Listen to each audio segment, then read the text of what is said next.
Okay, so here we go with part four, just to clarify some stuff from the end of part three on that spinning, rolling, and gliding. It can get very complicated and very confusing. Again, don't really expect you to know that too in depth for the midterm, to be honest, just kind of exposing you to that. The wrist, I think I was talking about the wrist. The wrist spins and the wrist rolls. A big thing to kind of think about is they do it all together. It's not just gliding, not just rolling, not just spinning, but a lot of these joints are doing all three to varying degrees at different times. The big one, I think, is that humeral head and the fossa. It does really roll around a lot. It makes it very vulnerable to injuries. That is the thing that I want you to kind of grasp. Okay, so sticking to the shoulder, the anatomy of the shoulder, just going to go through some of the big anatomy. Here's that big old deltoid. Trapezius, huge muscle. I've already dissected this in cadaver. Rhomboids, retracts the shoulder blades. And here's some key bones over here. Supraspinatus muscle. Supraspinatus muscle sits right on top of the spine of the scapula, attaches to the top of the humeral head. Plays a big role in shoulder abduction. If you imagine, it just contracts, comes together, pulls on the bone, and just boom, lifts that humerus right up, like that. Tight spaces in there. When somebody says the rotator cuff muscles are torn, usually what they mean, more than likely, it's this muscle that's torn. So when the rotator cuff muscle is torn, it's usually the supraspinatus. It usually tears right down here where it attaches to that bone. So when they do the surgery, they go in and they sew it up right there. Supraspinatus. Infraspinatus teres minor. These two guys in the back play a big role in external rotation. Teres major plays a role in shoulder extension, as does the triceps. Side view, so serratus anterior plays a role in a lot of shoulder muscles, as does the lats. The huge latissimus dorsi covers nearly all of your back there and attaches to the humerus. So it kind of attaches the hip to the shoulder. And this one's a great example of how the body is really connected together. That song, hip bone is connected to the thigh bone. There's a lot of truth to that, and we're thinking rehab and how rehab people really have to realize how everything is kind of connected, and it's kind of deceptive to just isolate one joint or one muscle. But anyway, there's the lats down here. Pecs, pectoralis major plays a big role. And the minor, pectoralis minor. Here's a key muscle. Supraspinatus is really key, commonly torn.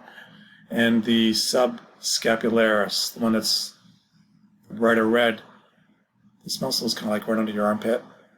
If you want to find it, you can stick your arm on your armpit, push down in there until it hurts. That's what that muscle is. It's commonly very, very sore on people. What it does is it internally rotates. So it spins,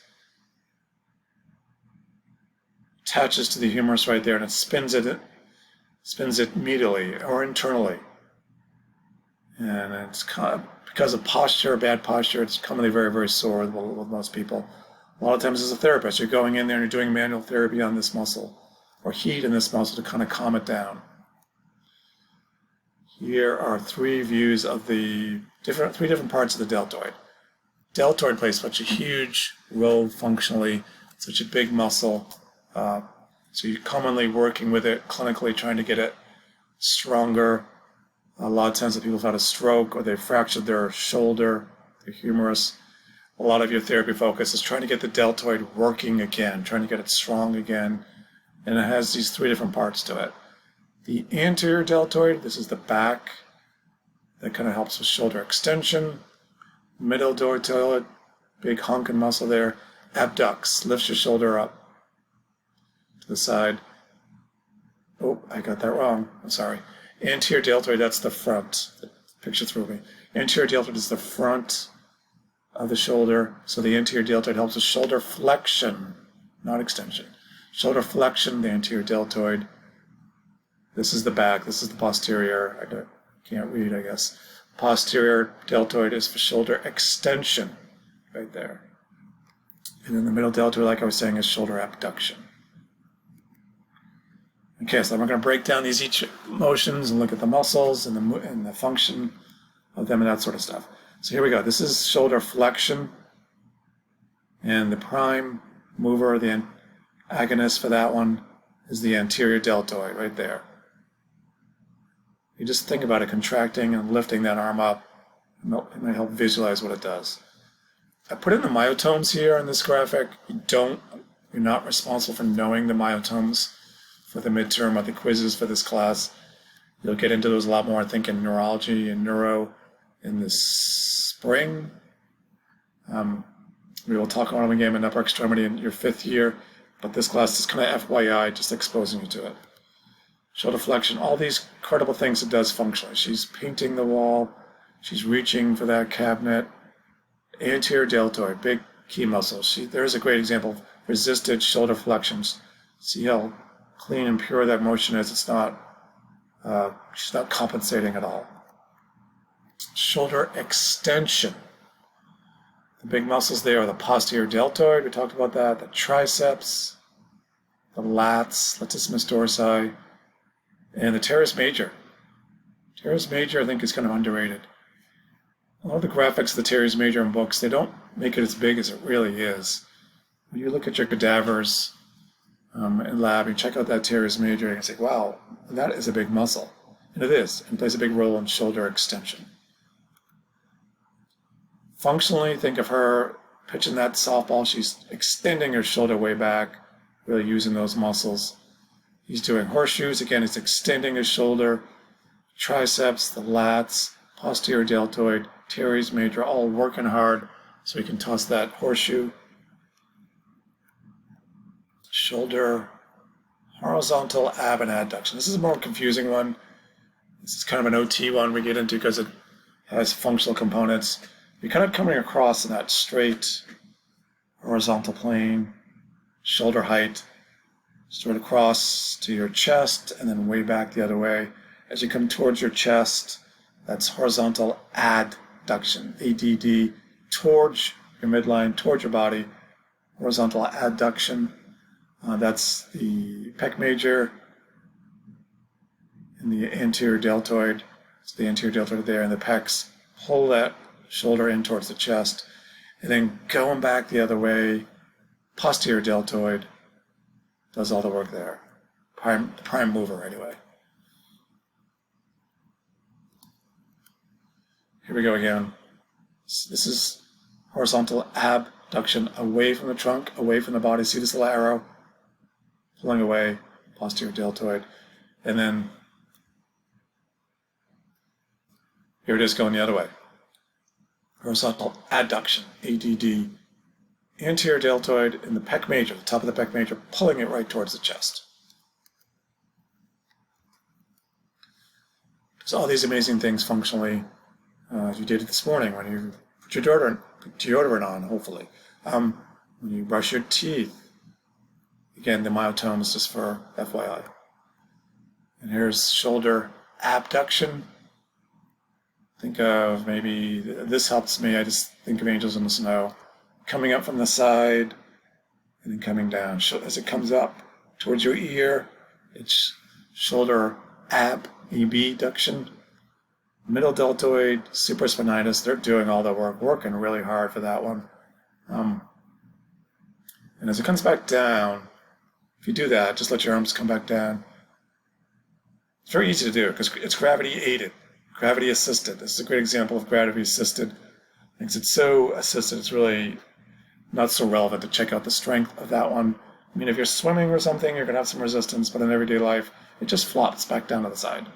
So that's one we're going to skip, muscle testing wise. We're not going to be doing that one because it is so gravity aided. Don't need to worry about the anatomy for that one.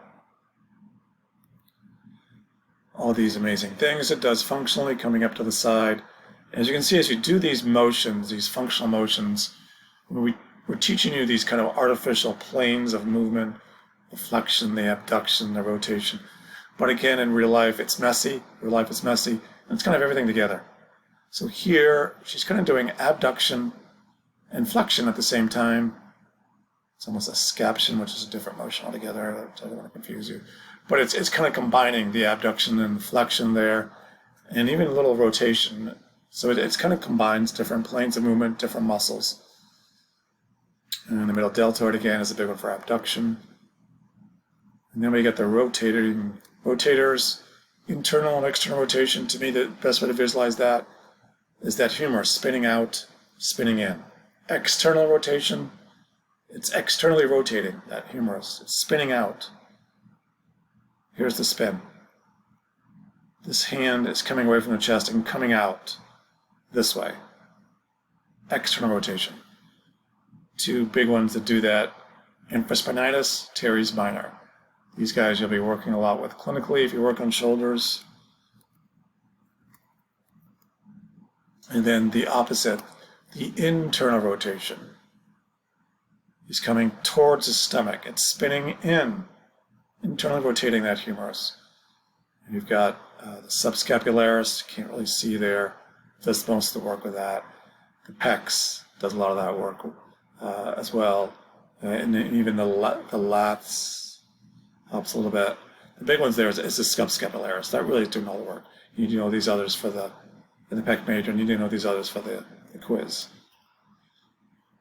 Again, just one more note on the quiz. On some of these graphics, there may be a different muscle that's not on the list.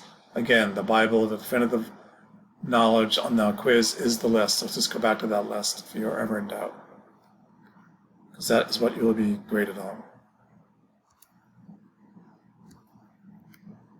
Sorry. And then functionally, she's externally rotating as she brushes her hair. You can't really brush your hair very well without externally rotating and internally rotating. She's internally rotating. So this is a big thing for hooking the back of your bra if you don't do it in the front. Not that I do it too often. And then the guys, they're reaching back for their wallet, or they're reaching back to get that belt through the loops back there. You're internally rotating. It's a key thing functionally. Externally rotating, infraspinatus, teres minor. Internally, again, subscapularis, really just come up in here, really working hard. Pec major, lats, and the teres major. And that is the end of that section.